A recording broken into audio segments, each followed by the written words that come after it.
463.000 muertos por coronavirus, la población pidiendo más vacunas, las calles protestando contra el gobierno de Bolsonaro por la gestión de la pandemia. ¿Y cuál es la respuesta a este clamor? Pues que Brasil va a organizar la nueva Copa América. Pan y circo, en fin, una fórmula que funcionaba en Roma, que ha funcionado prácticamente en todos los países del mundo, pero que los gobernadores de los principales estados brasileños deciden rechazar. Lo primero, dicen, es la salud, y la gente ha dicho basta a la última frivolidad de este sucedáneo de Nerón, venido a menos, llamado Jair Bolsonaro. Para entender un poco qué está pasando y cuál es la reacción latinoamericana, tenemos a nuestro corresponsal en el continente, Pedro Breguer. Pedro, ¿cómo estás? Un saludo. Muy bien, Juan Carlos. Pedro, en principio la Copa se iba a celebrar en Colombia y después había planteado a Argentina hacerse cargo. ¿Qué ha pasado? Efectivamente, Juan Carlos, Colombia y la Argentina la iban a organizar, crisis política muy profunda en Colombia y la organización que maneja mucho dinero dijo no se puede hacer en Colombia. Argentina se ofreció, pero Argentina después declinó por la situación epidemiológica y apareció Brasil y Jair Bolsonaro diciendo la podemos organizar nosotros. Oye, cuéntanos antes de seguir, ¿qué es esto, no, de la Copa de América? Es una copa de fútbol al estilo de la Eurocopa que la juegan 8 países de Sudamérica, perdón, 10 países de Sudamérica, están excluidos Surinam y Guyana, algo que nunca entendí muy bien por qué, se la llama Copa América, es la copa más antigua del continente, y de hecho un detalle importante, en 1918, durante la mal llamada gripe española, se tenía que realizar la primera Copa América en Brasil y se suspendió justamente por la pandemia, y ahora viene Bolsonaro y dice, vamos a organizarla. Claro, llama la atención que la Conmebol, ¿no? La Confederación Sudamericana de Fútbol, no sabe cuál es la situación de la pandemia en Brasil. Sabe cuál es la situación, Juan Carlos, pero el negocio tiene que continuar. Esto ya no depende hoy ni de la hotelería, ni de los tickets necesariamente que se venden para que el público pueda asistir, al igual que en Europa. Esto se vende con derechos de televisión multimillonarios y mucha gente que en el medio se queda también con algún cambio o con algún retorno o con la palabra que ustedes quieran utilizar. Entonces el negocio no puede parar. Claro, pero curiosamente, ahí donde parece que la gente va a sucumbir hacia las pasiones futboleras, sin embargo, la gente en la calle ha dicho menos fútbol y más vacunas. Efectivamente, y fíjate, Juan Carlos, que venimos de un fin de semana muy fuerte manifestaciones en contra de Bolsonaro, es una de las paradojas. El sábado 29, perdón, hubo manifestaciones gigantescas en Brasil en contra de Bolsonaro. 48 horas después anunció que quería organizar la Copa América e inmediatamente en las redes sociales y en la inmensa mayoría de los medios de comunicación salieron a decir no podemos organizar la Copa. Y salieron gobernadores, donde están los estadios más importantes de Brasil, de Pernambuco, de Bahía, de Manaos, de donde se dice que hay una nueva cepa, salieron a decir, nosotros no queremos organizar la Copa América. Claro, porque por las informaciones que nos llegan están accediendo como país, o sea, están llegando las vacunas a Brasil, pero no están llegando a la gente. Llegan con cuentagotas, esto está claro, los países más industrializados, más desarrollados, algunos, tampoco todos, son los que van manejando básicamente el tema de la vacunación. Podemos decir principalmente Europa y Estados Unidos, porque Japón va muy lenta también con la vacunación, pero en América Latina el proceso es lento y Brasil, como bien señalaste, ya tiene más de 460.000 muertes. Hay muchas quejas en Brasil porque en principio Bolsonaro debería haber acordado con empresas farmacéuticas y por motivos que no quedan claros, no acordó. Es que son cifras de guerra, Pedro. Sí, está muy bien hecha la comparación, 460.000 muertes.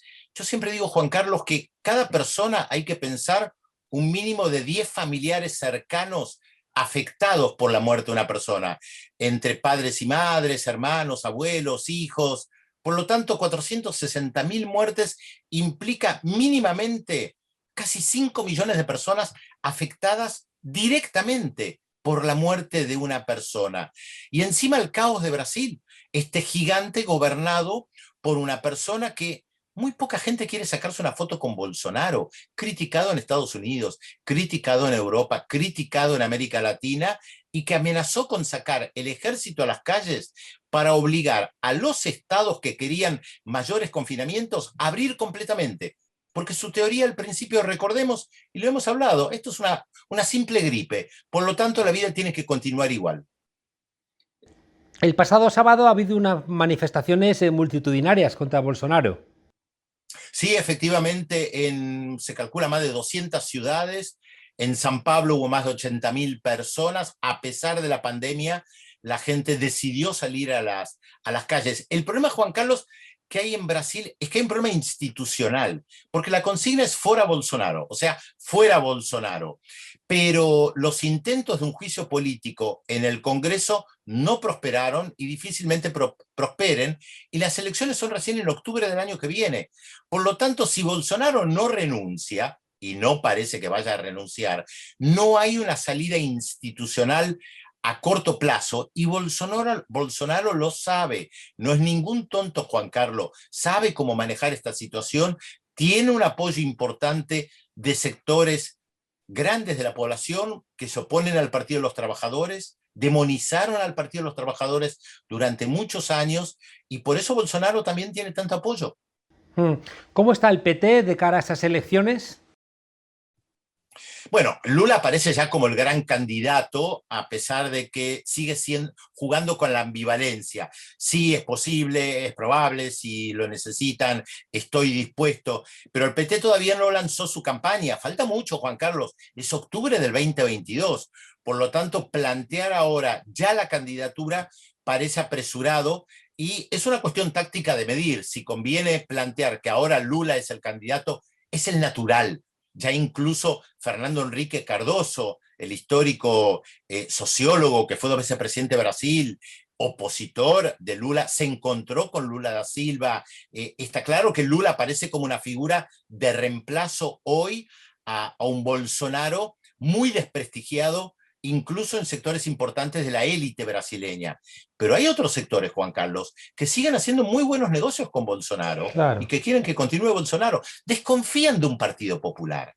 Esto también hay que entenderlo. Hay sectores del establishment que pueden renegar de Bolsonaro, pero desconfían de un movimiento popular porque nunca saben si el movimiento popular no se puede radicalizar, si no puede haber una presión popular que lo lleve a tomar medidas que afecten al establishment, claramente. Claro, lo consideran un mal menor. Sin embargo, el escenario en el continente, Pedro, es decir, es verdad que sacó 74 millones Trump, ¿no? Con una política que terminó con unos loquitos entrando en el Capitolio y también con una gestión de la pandemia terrible. La situación en Colombia sigue estremeciéndonos. Parece que la derecha latinoamericana quiere hacer en Ecuador un epicentro otra vez, ¿no? De la referenciación de políticas contra los sectores mayoritarios. Parece que el modelo neoliberal no es capaz de dar una respuesta, sin embargo, parece que sigue dando zarpazos. Iba a decir a diestra y siniestra, pero sobre todo a diestra. Y yo creo que es importante que lo entienda la gente, principalmente en Europa que nos está mirando, que las salidas institucionales que se suelen dar en Europa con sistemas parlamentarios prácticamente no existen en América Latina. La inmensa mayoría de los gobiernos son presidencialistas. Por lo tanto, no podés cambiar a un primer ministro, salvo algunos países como Perú que lo tiene, pero que no tiene mucho efecto, o no podés convocar elecciones anticipadas con tanta facilidad como se puede hacer en algunos países europeos, donde el mecanismo parlamentario lo permite y permite salvar la institucionalidad. Por eso hemos visto tantas revueltas populares en América Latina en las últimas décadas, Juan Carlos, y que terminan con un presidente derrocado, algo que en Europa no se da. Por cierto, he visto que en Perú han impedido la entrada de observadores de la Internacional Progresista en el país. No sé si tienes noticia de esto. Efectivamente, pero por el otro lado dejaron entrar rápidamente a Leopoldo López, una de las principales caras de la oposición en Venezuela. Hoy hay un gobierno de derecha que está organizando las elecciones del próximo domingo. Recordemos, segunda vuelta entre un hombre claramente identificado con la izquierda que se llama Castillo, y del otro, el profesor, como le dicen, Pedro Castillo, y del otro lado, Keiko Fujimori, una representante de la extrema derecha peruana, de la corrupción y asesinatos de su padre. Es una elección muy particular, pero quien maneja el país sigue siendo hoy un gobierno de derecha. Mm. Oye, por último, antes de despedirnos, ha habido una primera condena por tortura sexual en Chile. Sí, efectivamente, esto es importante. Hay que recordar que el movimiento feminista es muy potente en Chile junto a la Argentina. Hay que recordar, lo hemos hablado, que la Convención Constitucional que tiene que elaborar la nueva Constitución es paritaria. Esto significa igual cantidad en principio de hombres y de mujeres, que es algo novedoso a nivel mundial, y hay una presión muy fuerte dentro de la sociedad para condenar los delitos de género, la violencia de género en líneas generales, algo que el gobierno de derecha, Sebastián Piñera, tardó bastante en reconocer. Hay que mirar muy de cerca lo que pasa en Chile con los movimientos feministas, porque son numerosos, no hay uno solo, que realmente están marcando el pulso político de la sociedad, a pesar de que por ahora hay pocas candidaturas mujeres a las presidenciales de noviembre de este año. Paradoja. Pues seguimos muy atentos, Pedro, y aún más después de que hemos visto movimientos aquí en España de José María Aznar, el expresidente del Partido Popular y del Partido de la Extrema Derecha, para intentar unificar, ¿no?, a las derechas latinoamericanas y españolas. Y eso siempre, siempre es preocupante. Así que la semana que viene, sin falta, te vamos a preguntar por todo esto. Un abrazo muy fuerte desde Madrid. Un abrazo también para ustedes acá desde América Latina.